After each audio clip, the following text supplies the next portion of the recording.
In the event of any important news developments, the sponsor will interrupt this program.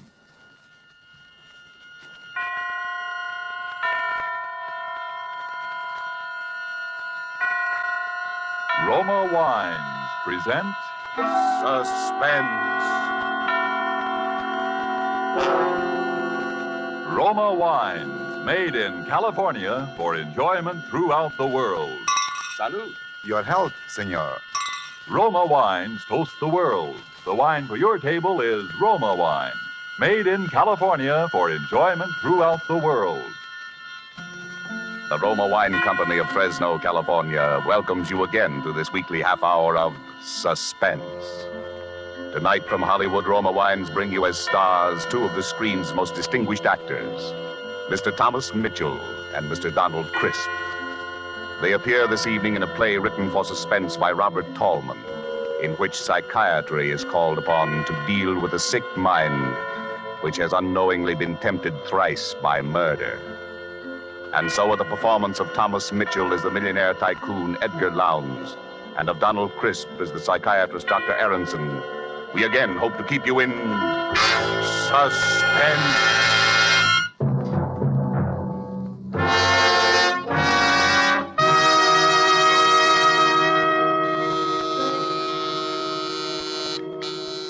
Yes?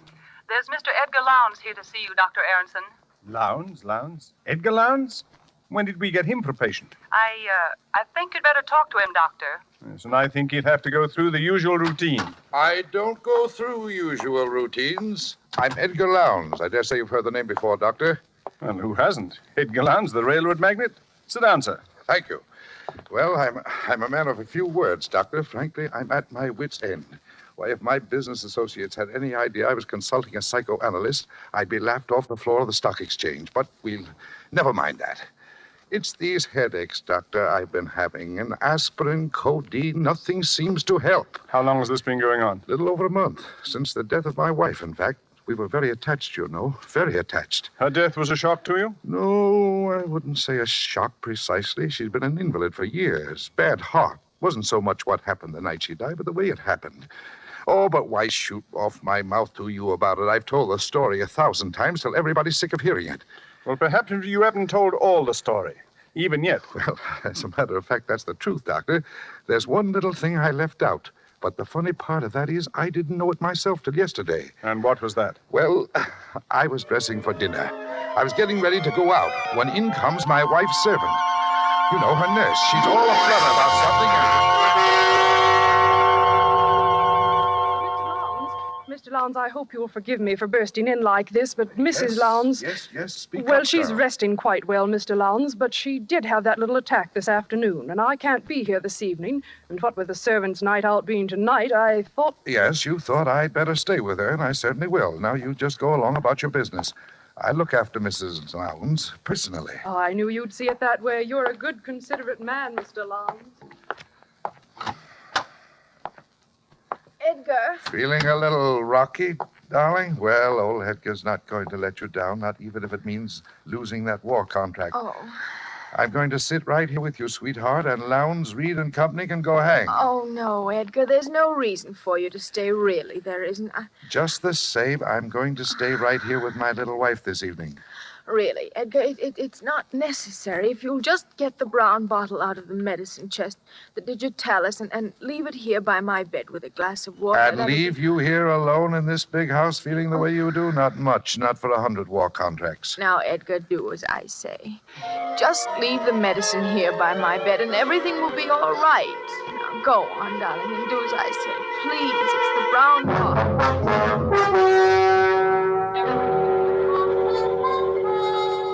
Now, Dr. Aronson, what would you have done under the circumstances? After all, I'd left her alone before and nothing had happened. And this dinner was important in a business way. That night was my big chance. Your big chance. Yes, I suppose it was. Well, to make a long story short, she died while I was out. Now, if only I'd stayed with her. That's what I kept telling myself. And people I told the story to kept telling me that I shouldn't reproach myself. After all, it could have happened to anyone. And then yesterday I was packing up her things, and I came across this bottle in the medicine cabinet. It was the digitalis. I'd left the wrong bottle by her bedside. That was what drove me nearly crazy, Doctor. Finding that bottle. It was bad enough leaving her alone, but making a blunder like that on the medicine, why, it made me feel almost like I'd murdered her. But as you say, it was your big chance. Huh? What do you mean? What are you trying to tell me? You mean you think I wanted to get rid of her? You say that, Mr. Lowndes. I didn't. But I see our time is up. I can't talk to you anymore today. Oh, but you've got to. You can't leave me up in the air like this. Why, you've practically accused me of wanting to murder my wife. Perhaps we'll understand your feelings towards your wife better, Mr. Lowndes, when we've discussed the others. What others? Hey, what are you trying to give me? Relief, Mr. Lowndes, for those headaches of yours.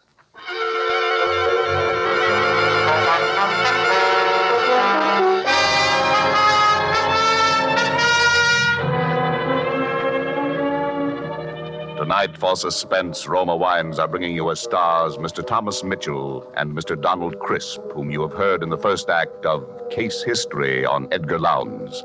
Tonight's tale of Suspense.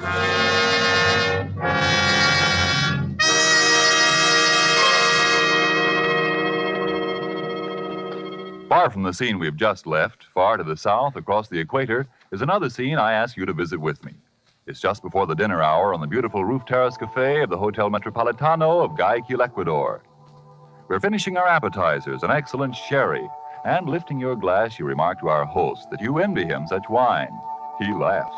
You're very kind, he says, but I'm afraid the compliment is misdirected.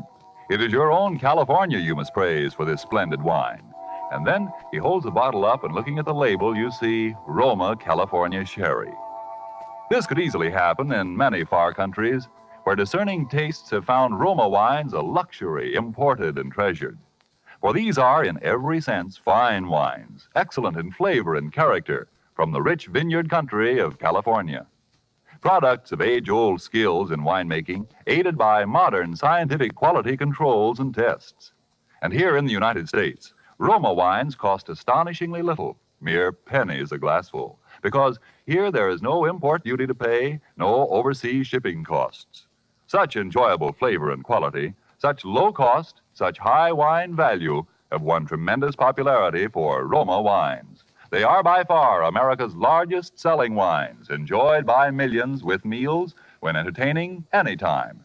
To enjoy these delights yourself, ask for R-O-M-A, Roma wine, made in California for enjoyment throughout the world.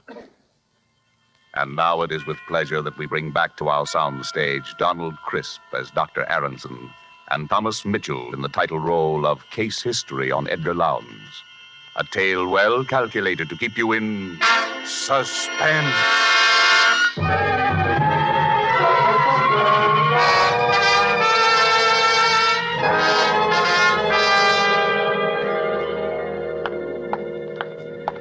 He's outside now, Doctor. Here are your notes on the case. Oh, good. Just leave them here on the desk. And, oh, Miss Finchley. Yes, Doctor? From now on, when Mr. Lowndes is in the consultation room, I want you to keep an eye on my private office. Make sure that the recording equipment is in operation at all times. I want a record of every word he says in his own voice. Is this a criminal case, Dr. Aronson? I don't know yet. But hadn't you ought to... I'm sorry, Doctor. You can let him come now, if you will, Miss Finchley. Yes, Dr. Aronson. The doctor will see you now, Mr. Lowndes. Thank you. Well. Here I am again. Surprised to see me? How are the headaches, Mr. Lowndes? Well, sir, they evaporated just like that. I slept like a top. Don't know how you did it, but you've sold me on this psychiatry deal. So I thought while we were at it, Doctor, I might as well straighten out a couple of other little things that have been worrying me. I rather thought there were others. Now, listen, Doctor, don't start talking in riddles again. Maybe you were right. Maybe I did want my wife to die. Unconsciously, of course. Well, why not? She'd been an invalid for years, always complaining, never really getting anything out of life. Yes, sir. After I left your office yesterday, I thought the whole thing over, and I said to myself, Edgar Lowndes, you look at this thing squarely. Maybe you killed her. Maybe leaving the wrong medicine by her bed that night was not so much of an accident as you think it was. So what? You did her a favor. You did yourself a favor. She never really loved you anyway. If Jim Bascom... Who's Jim Bascom? Why, he died in a railroad accident. We were brakemen together on the old Nickel Plate Road. Jim and me were like twins. Roomed together, worked together, liked the same thing, even fell in love with the same girl. Why, I remember the night it happened. We were leaving on the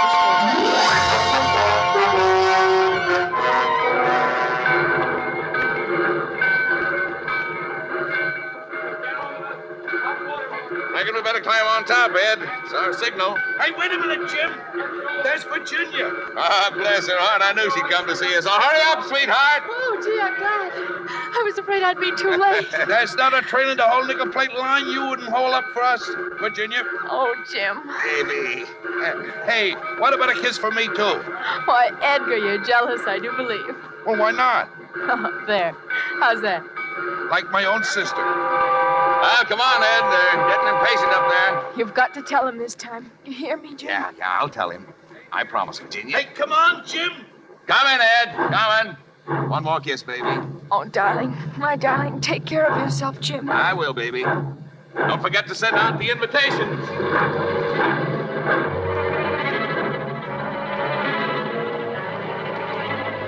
I knew when I saw him kiss her like that, it was all up for me with Virginia. Jim told me when we were crossing the divide. He and Virginia were going to be married the minute they got back to Milwaukee. We were carrying an extra heavy load that haul, and when we started down the pass... Ed, for the Lord's sake, watch me close. Don't turn your wheel till you see me turn mine. One jolt away, this train's rolling down the grade, and we'll all land in the ravine. Sure, Jim. Don't worry. I gotta be in good shape for that wedding, remember? Yeah, I remember. I watched him walk back along the cars. It was pretty dark, and I had a cinder in my eyes since we left Salida. I thought I saw him reach the brake wheel on the other car and signal to me. I grabbed the wheel in front of me and braked my car with all the strength of my body. Hey! For the Lord's sake, Ed! We rolled, free of the car behind. The coupling on Jim's car had broken. The light changed as we crossed the switch, and the runaway cars raced out at a dead-end spur.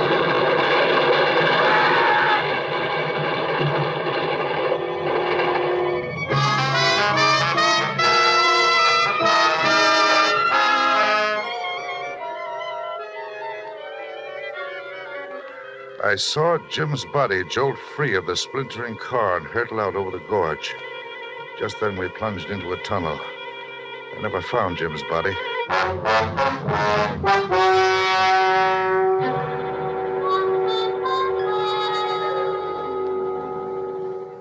Well, so you can see why I think of trains in connection with death, can't you, Doctor? Yes. Yes, the association is quite clear. Uh-huh. Now, you're thinking I killed Jim, too, aren't you? Isn't that what you're thinking? Is that what you're thinking, Mr. Lowndes? I don't know what to think. Say, what are you trying to do to me anyway? I came here to get professional advice. You're trying to drive me crazy.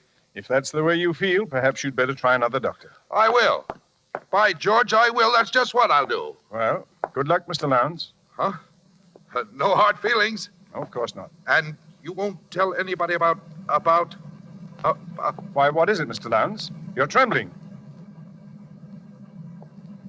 There it is again. It's happening again, Doctor. Say, Doctor, you've got to help me. You've got to. Forget what I said about getting another doctor. I need help. Mr. Lowndes, calm yourself. What is it? What's happening again? I'm hearing it again. The train. Like in the dream. Make it go away, Doctor. But I hear it too, Mr. Lowndes. It's just a commuting train that passes over the bridge out there. Look out of the window. You can see it. Oh, of course. Thank heaven. I thought the dream had... You never told me about a dream before. No, and I'm not going to. You know too much already. Yes, Mr. Lowndes, I'm afraid you're right. I know too much already.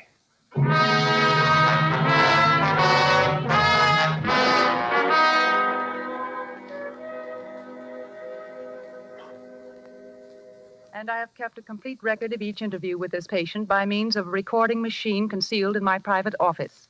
There is no doubt that the patient has twice committed murder unconsciously, and on the day the patient stopped the analysis, he exhibited hysterical symptoms which were brought on by the sound of a railroad train. Yes, go on from there, Miss Finchley. New paragraph. The train is a death symbol for this man and appears to be the subject of a recurrent dream. The danger of the present situation lies in the fact that the patient's unconscious impulses have been brought to the surface without being rationalized. There is, in my opinion, a positive danger that the patient, in his present condition, may commit one or even more conscious murders, particularly should he take it into his head to board a railroad train.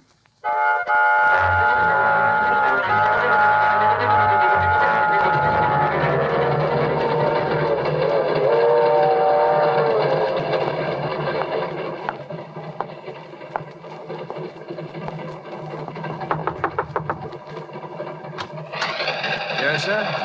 Pardon me, but I noticed you were traveling alone, too, and I wondered if you'd like to join me in a little game of cards. Oh, well, that's a great idea. Come on in. Thank you. Railroads are my line. Edgar Lowndes. Not E.J. Lowndes. Uh-huh. Oh, well, this is in the nature of an honor, sir. You're something of a tycoon, Mr. Lowndes. Thanks. My name's Ellis. Neckwear is my line. Mr. Ellis, say, I could use a couple of neckties. Got any samples with you? Oh, sure thing, Mr. Lowndes. Right here in this case.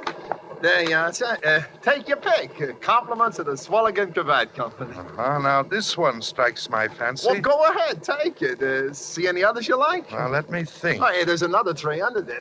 Say, hey, look. What? Out the window there. You see it? I don't see anything. What are you doing? Come on. So his line was neckwear, was it?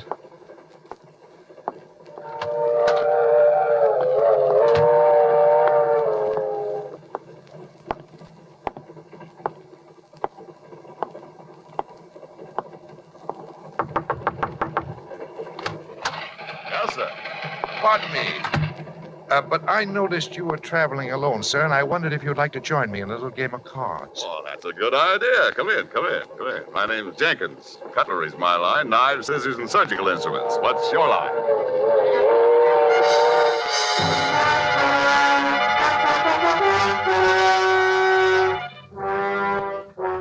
Police of 5 Midwestern states are on the lookout tonight for the homicidal maniac who stalked the corridors of the Lightning Express transcontinental luxury train, claiming the total of 3 victims murdered in cold blood. Edgar J. Lowndes, an executive of the railroad who was aboard the train on the fatal night, has posted a personal reward of $50,000 to anyone giving information leading to the arrest of the murderer. Well, it's happened. There was nothing you could have done to prevent it, Doctor. Even if you'd sent your report to the police, there wasn't enough evidence. And there still isn't enough evidence. Well, you run along. I'm going to stay here and finish these reports in longhand. You can type them in the morning. You're sure you don't need me? Absolutely. I think I'll take your advice. Good night, Doctor. Good night. Oh, Miss Finchley. I almost forgot to tell you. Oh, she's gone. What a nuisance. Talking to yourself, Doctor? Lowndes. How did you get in here? The door was unlocked. Would you rather I'd come back during office hours? Why, yes. I'd rather you did, Mr. Lowndes. Was it very urgent? It's the headaches, Doctor. They've come back. It started again about a week ago. Well, that's after what happened on the train. Doctor, tell me the truth. Did I commit those murders, or didn't I? You're the only one who knows the answer to that. Something to do with the dream, I think. Oh, yes, the dream. We were getting around to that when you left here the last time. Now, tell me about it. Well, I hear the sound of the train, and I'm sitting there beside someone, a stranger, I think. He's wearing a checked waistcoat, and there's a heavy gold watch chain with an elk's tooth suspended from it, like the one my father used to wear when I was a child in Wisconsin. Tell me something about your father. He died when I was quite young. He'd been an invalid, Doctor, ever since I could remember. He used to sit in an armchair, in a wheelchair it was, really, in front of the parlor window. He looked out into the street hour after hour. Sometimes when I came running into the house, he'd put out his cane and trip me, and I hated him for that. At one time, Doctor, I think I was about 8 or 9 years old at the time. Edgar, come in here this instant. Your father wants to talk to you. Oh, heck, Mother, I was gonna get up a ball game. Now, the ball game can wait. You come along with me. Can I ever have any fun, Mother? Can I? Hush up. Here he is, Jonathan. Come closer, boy. Won't ever look at you. Yes, Father? Just as I thought. Grass stains all over the new suit I bought for you, huh? Where? There, and there, and there, and there, and there. I won't have him get the idea just because his father's an invalid. He can roll in the dirt like a gutter snipe and get away with it. Stop blubbering. Now go wash your face. I'm driving into town today. Want you to go along, run errands. The car my father drove was an old electric, a battery job. His legs were completely paralyzed, and my mother had to practically lift him into it.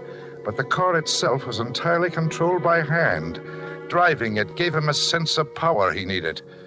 I used to dread those trips into town with him, the horrible spectacle of Mother helping him in and out of the car while the neighbors stared, and then riding along with him alone, without anyone, nothing, to intervene for me.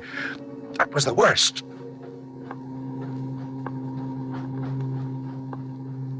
Well, speak up, boy. Why don't you say something? Cat got your tongue? No, sir. I don't know why I had to raise a boy like you. You don't even keep me company on these trips into town. Poor helpless invalid, your own father. I'm sorry, sir. Oh, sorry. I think I'll give you another caning when we get home, just to make good and sure you're sorry, huh? What do you say to that? Oh, bother. Now look what's happened. Stalled. Battery's run down again. Get out and open the hood in the back, boy. You see a switch there. Turn it to the left where it says reserve battery. Hurry up. We're stopped right on the railroad track. Turn the switch to the left where it says reserve battery. Yeah, yes. Hurry up. There's a train be along here any minute. Oh, yes, Father. Don't just stand there looking stupid. Go and turn the switch, as I told you. What's the matter with you? Have you gone crazy? Don't you hear the train coming, Edgar? Edgar, you want your father to be killed? I can't get out of here by myself, Edgar. Now, please do as I say. No, the train can kill you for all I care. I'm going back home. Son, don't you understand what you're doing? You're murdering your own father. Now, this is murder. Murder, I tell you, murder. Murder.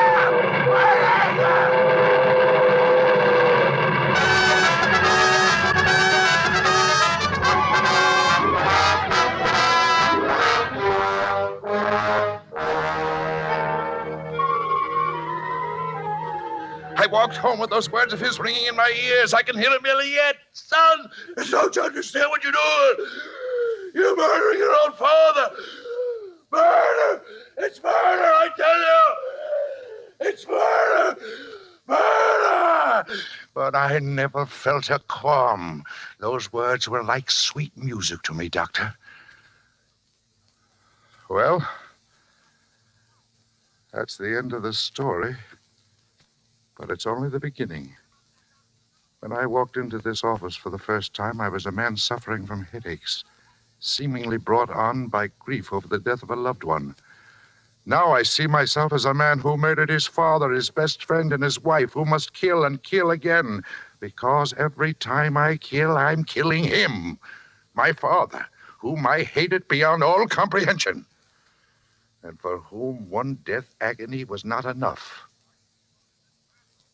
Now that you know all about these things, my dear doctor, I'm afraid that you'll have to be the next on my list. Put that gun away, Edgar. You don't really want to kill me. I'd be a fool if I didn't. Well, the headaches will come back, Edgar. There'll be no one here to cure them. They won't come back. You showed me what caused them, didn't you, Doctor? You'll have worse things than headaches. You'll begin to hear things. You'll have delusions. You'll think you can hear a train passing outside at this very moment, don't you? But if you look out of the window, you'll see there's no train there at all. You won't trick me into turning my back. Come out from behind that desk. Keep your hands up high. That's it. Now then. What was that? Don't you understand what you're doing? Where's that voice coming from? You're murdering your own father. There it is again. It's murder, I tell you. Murder! Stop it. Murder! Stop it. Murder! Stop it. I hear no voice. Stop it! I can't stand it. I'll kill myself. Then give me the gun, Edgar. Please, Doctor, make it stop. Take it away. Only here. Make it stop. That's enough, Miss Finchley. Shut it off. Are you all right, Dr. Aronson? Yes, thank you. You almost had me thinking I was hearing voices. Well, I did hear voices, and that's why I came back. And I remembered about you wanting Mr. Lowndes' interviews recorded, so I went in the other room and started the machine. When he became violent, I played back the last part of the record, thinking it might divert his attention. Good girl. We've got all the evidence we need now to put Mr. Lowndes where he can't do any more harm. You may have evidence, but you haven't got me, and you won't get me alive. Dr. Ernst, in the window, stop him! Sorry, Doctor, I can't wait. I've got to catch a train. Hey, Jim, wait for me!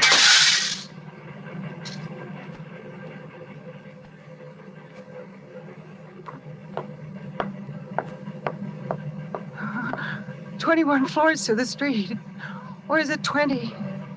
Do they skip 13 in this building? Well, it doesn't matter to Lowndes. He's back with his friend Jim Bascom on the old nickel plate line. Listen. It's just crossing the divide.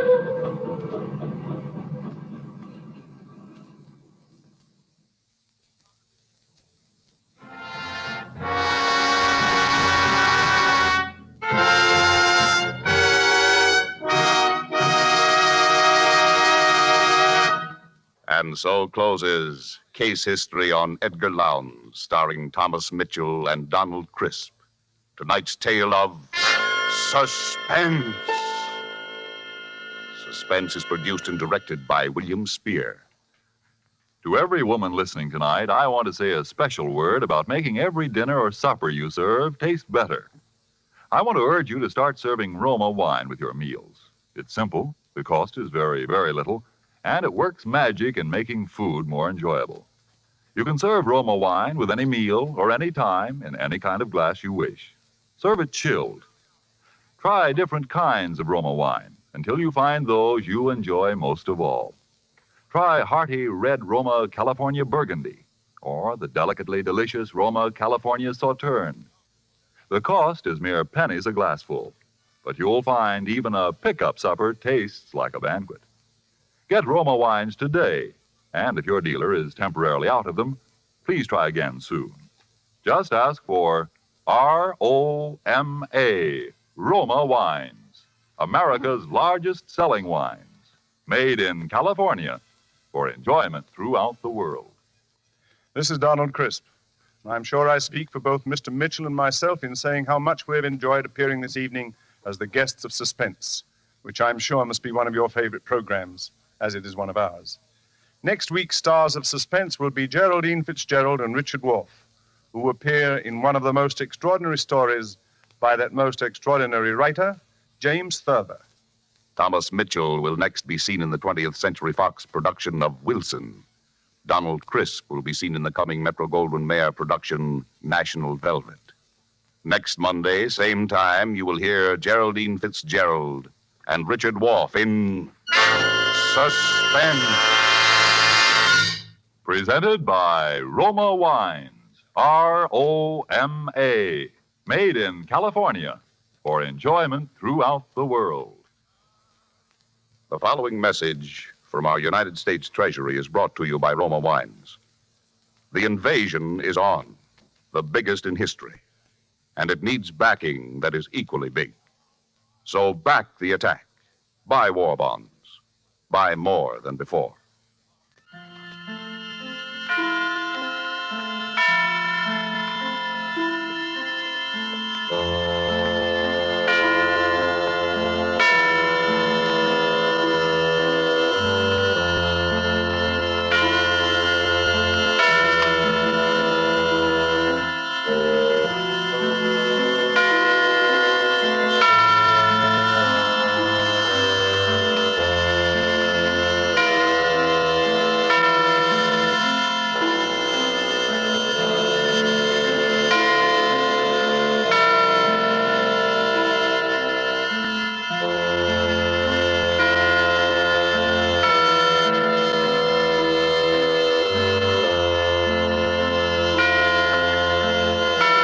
This is CBS, the Columbia Broadcasting System.